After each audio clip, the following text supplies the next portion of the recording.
Yo, what's up? Welcome back to another episode of The Source.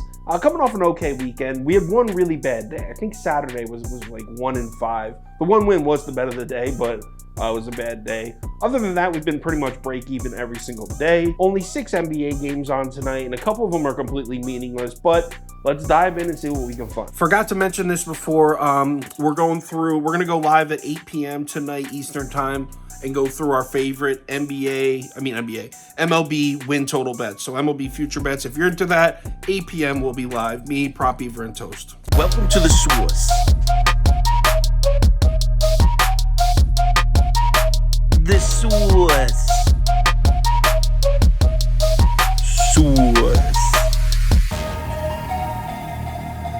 Hey, get the Source. First up, Boston on the road in Washington. This is a 7 p.m. start. Total opens up at 228, and this line opens up Wizards plus 11.5. So check this out. Everyone's on Boston last night when the line opens, but actually if you look, it looks like this morning, sharp action's been coming in on the Wizards. Line doesn't move a muscle. We're still looking at Washington plus 11.5. So let's take a look at our spreadsheet. According to the model, the line for this game should be Wizards plus 10.49. So really not much there. Maybe a slight lead, like a 1-point lead on Washington. So the Washington Wizards are borderline unbettable right now. I mean, they are just 3-10 in their last 13 games. Want to know who those 3 wins were against? Twice against the Pistons and once against the Spurs. Bradley Beal's out, Kyle Kuzma is out, and Monte Morris and Daniel Gafford are both listed as questionable. So there's a chance the Wizards are going into this game tonight missing 4 of their 5 starters. I want you to look at the Wizards' last stretch of games here against teams not named the Pistons or the Spurs. Ready? Lost by 10, lost by 14, lost by 10, lost by 14, lost by 23, lost by 19. This team's been getting beat up on. And then you got the Boston Celtics, who have won 3 games in a row by an average. Ready for this? They've won 3 games in a row by an average of 30.7 points. So you got one team who's getting the shit beat out of them and another team who's beating the shit out of teams. So I'm on the Celtics. Let's head over to Odds and see what we can get. Looks like our best bet right now is going to be Boston minus 11 at minus 112 on Barstool. So I'm going to go ahead and lock that in now. Boston plays Milwaukee on Thursday night. If the Celtics lose that game to the Bucks, then I could see them maybe starting to rest players. But right now, they still have hope. They could still make a run at that 1 seed. So I don't see them resting guys tonight. I think they win and cover. Update. So Monte Morris is going to play, so the Wizards will have their point guard, but Daniel Gafford is out, which means Taj Gibson is most likely starting at the 5 for Washington. Doesn't change the bet for me at all. Still on Boston. Next up, Miami Heat are up in Canada, play the Raps. It's a 7:30 p.m. start. Total opens up at 219, and this line opens up Toronto minus 3. Public is all over Toronto in this one. In fact, as I'm recording this, the Raps are the most public play on the board tonight. Books eventually do react to it. We're now looking at Toronto minus 3.5. So let's take a look at our spreadsheet. According to the model, the line for this game should be Toronto minus 6.39. So we're looking at a pretty solid lead on the Raps, about a 3-point lead. We finally got a really good, meaningful NBA game on both sides here. Miami is currently tied with Brooklyn for the 6 and 7 seed, and that's a huge tie. 6 and 7 seed is the difference between participating in the play-in tournament and not having to participate in it. And then you got Toronto, who's tied with Atlanta for the 8 and the 9 spots, and that's a huge tie because 8 and 9, that's the difference between getting 2 chances. You just got to win 1 out of 2 games to get into the playoffs, or you have to win 2 games in a row to get it. As far as matching these 2 teams up on the court, Miami's defense is still good, but their numbers at the rim have just been awful. In the month of March, Miami Heat, 28th in the NBA protecting the basket. Silver lining would be the Raps don't take a ton of shots at the rim. In fact, they're just 26th in shot frequency at the rim in March. We all know what Toronto does offensively. They love the mid-range shot. They're right up there with the Phoenix Suns. In the month of March, Raps are 2nd in the NBA in shot frequency from mid-range. So how has Miami been defending the mid-range shot this month? Get this.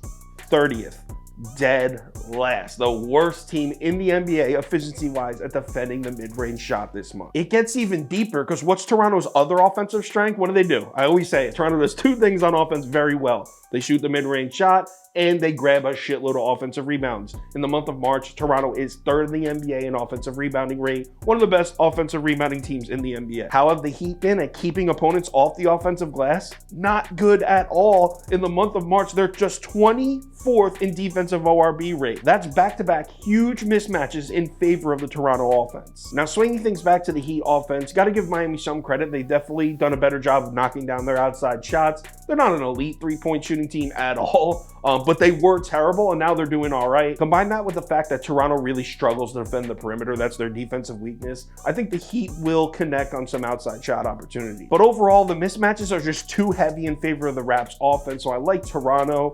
Add on the fact that Miami is 3-7 against the spread in their last 10 on the road, and the Raps are 7-2-1 against the spread in their last 10 at home. Gotta take the Raps here. I don't care how public it is. So let's head over to OddsJam, see if we can snag some value. It looks like our best bet's gonna be Toronto minus 3.5 right here on Barstool. I also like the Toronto team total over. So let's click the drop down and go to team totals. And it looks like we can get Toronto team total over 111.5 on Fox Bet at minus 105. So I'm gonna go ahead and lock both of those in next game. Next up, Cleveland's on the road in Atlanta. This is a 7:30 p.m. start. Total opens up at 234. Line opens up Atlanta +2. Public is pretty split even on this one. Sharp action definitely on the Hawks, and the books react to it. Drops down to Atlanta +1, and actually some books have this down at a pick'em now. Let's take a quick look at our spreadsheet. According to the model, the line for this game should be Atlanta minus 3.42. So looking at about a 4-point lean on the Hawks here. Look, I like this spot for the Hawks. I really do. I like it tonight. I mean, of course, I like the spot for the Hawks the other night against Memphis, and that was an L. They almost covered at the end, whatever. I like this spot. The thing is, I really need to be catching more than 1 point, though, if Jarrett Allen and Isaac Okoro are going to play for Cleveland. Both those guys are listed as questionable, and to be honest, I'm not as worried about Okoro. Not because I don't think he's a good player. I like him.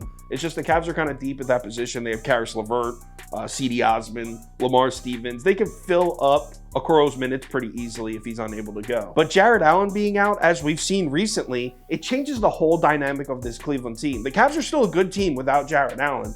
Thing is, they're just completely different. All the analytics change. They're a completely different basketball team when Jarrett Allen's on the floor, especially in this matchup against the Hawks, because Atlanta doesn't shoot many three-point shots. In fact, take a look at these numbers here. Hawks are first in rim frequency in the NBA in the last 5 games. Evan Mobley, if he's forced to play the 5, he's a liability on the defensive side. I'm most likely betting the Hawks here. I'd say I'm like 90% betting Atlanta. The thing is, if both Jarrett Allen and Isaac Okoro end up playing, I'm hoping to catch 3.5 points. So I'm going to wait it out, but I'm most likely betting the Hawks. So let's head over to OddsJam anyway. I'm waiting this one out, but let's see where the value is right now. As you can see, this line is everywhere. Right now, our best bet's going to be Atlanta +1 at minus 110. But like I said, I'm waiting this one out. Next game. Charlotte's on the road in OKC to play the Thunder. This is an 8:30 p.m. start. Total opens up at 228, and the line opens up OKC -9. Everybody is betting Oklahoma City in this one. Public's on OKC, Sharp Action's on OKC, and the line moves accordingly. We're now looking at Thunder -10.5 in this one. Let's take a quick look at our spreadsheet. According to the model, the line for this game should be OKC -3.84. So huge lean on the Hornets, but again, model's not taking into consideration all the injuries Charlotte has right now. I'm skipping this game. I mean, just to give you an idea of what we're dealing with, Charlotte's missing LaMelo Ball, obviously, Terry Rozier, Gordon Hayward, Mark Williams, Cody Martin, and maybe Kelly Oubre. So Charlotte's going to be without 4 of their 5 starters and possibly their 6th man as well. Yeah, there's just not enough data for this rotation to make an educated bet. Next game. Orlando on the road in Memphis. This is an 8 p.m. start. This total opens up at 235. Line opens up Memphis -8.5. Public is all over Orlando in this one. The public's loving the Magic in this spot. Line does drop from Memphis -8.5 down to 7. Now, is that line drop a result of the action coming in on the Magic, or is that a result of they announced that Ja Morant was downgraded to doubtful? Really tough to tell. Let's take a look at our spreadsheet. According to the model, the line for this game should be Memphis -5.32. So a 1.5 lean on the Magic. Like I said, Ja Morant listed as doubtful, so he's probably not going to play. I know Orlando's been hot. They've won 3 in a row, but the thing is, all 3 of those games were at home. The Magic are actually just 1-3 in their last 4 on the road. Not even going in depth on this one. Memphis without Ja Morant is one of my favorite teams to bet, as you probably heard me say. Because they actually get better as a team. Analytically, they're better without Ja Morant, but the public bets them like they're worse. So usually catch some value. I'm on the Grizzlies. So let's head over to OddsJam, try to steal some value here and check it out. We're getting a hook. We can still get Memphis -6.5 at -115 on BetMGM. Thank you, Odds Jam. Let's lock it in. Next game. Last game, Pelicans on the road in Golden State.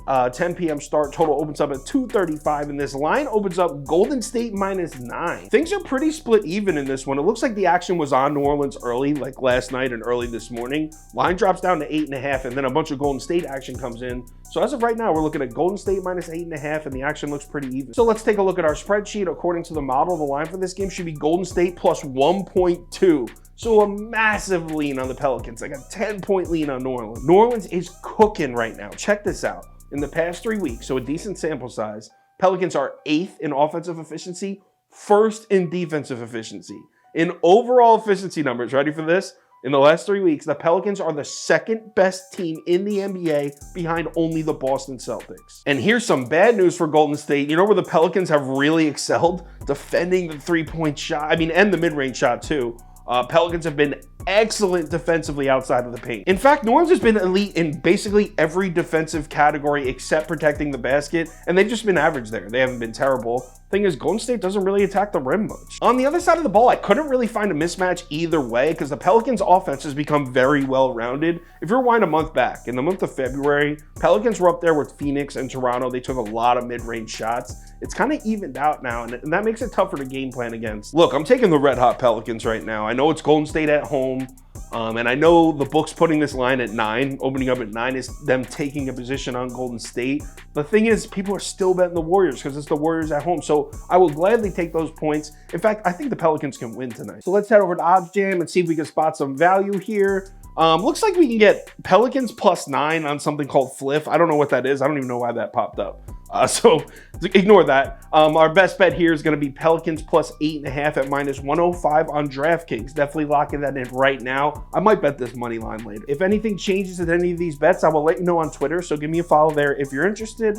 Also, if you want the final ticket, which has my top bets, parlay of the day, and a full list of every single bet I'm making and how much on each. If you're interested in that, head over to KyleKirms.com or download the Sauce Network app. NBA Tuesday, I know there's not a ton of value on the board, but there's a couple spots I like. Let's have ourselves a good one. Remember to bet responsibly, and I'll talk to you on Twitter.